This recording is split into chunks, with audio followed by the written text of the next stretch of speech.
एक समय की बात है। कनकपुर नामक एक गांव में एक किसान रहता था।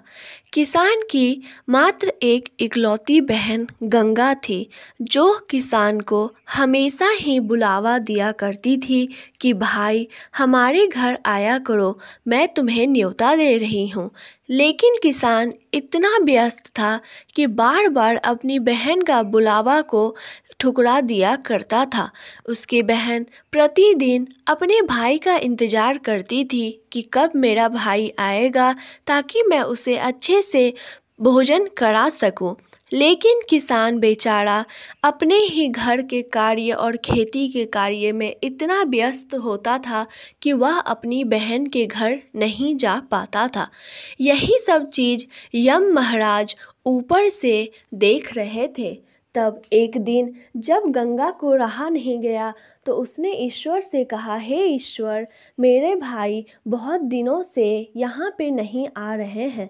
मैं इतना पुकार उन्हें दे रही हूँ, लेकिन फिर भी राम भैया मेरे घर नहीं आ पा रहे हैं। फिर क्या था, यम महाराज अपना वेश बदल करके एक दिन पृथ्वी पे गए। तभी वहाँ पे किसान को देख करके उसके पास गए। तब किसान ने पूछा कि आप कौन हैं? तब यम महाराज ने कहा कि मैं यहीं पास में रहता हूँ, जहाँ पे गंगा का ससुराल कनकपुर था।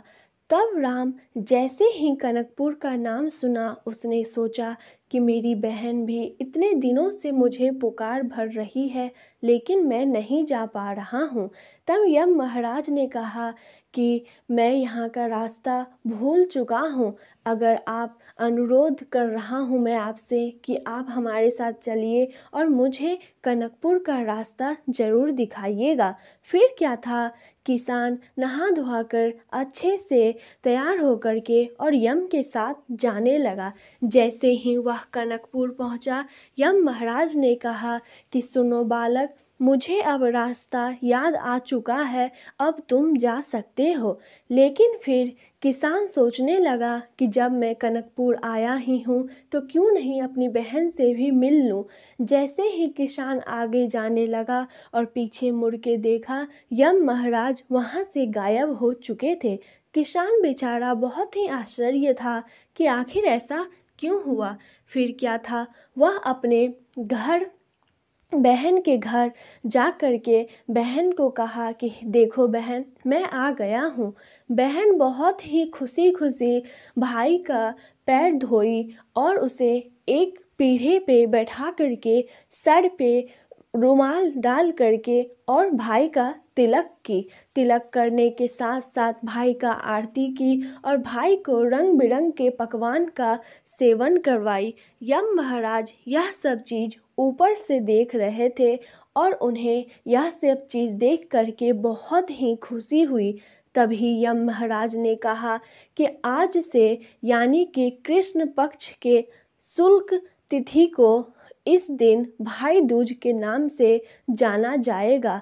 जो भी बहनें अपने भाई को न्योता दे करके बुलाएंगी और जो भाई अपने बहन के लिए कोई भी सामान यानी कि अपनी बहन का मनपसंद सामान लेकर के जाएंगे, उनकी आयु लंबी हो जाएगी, उनके भाई की आयु लंबी हो जाएगी।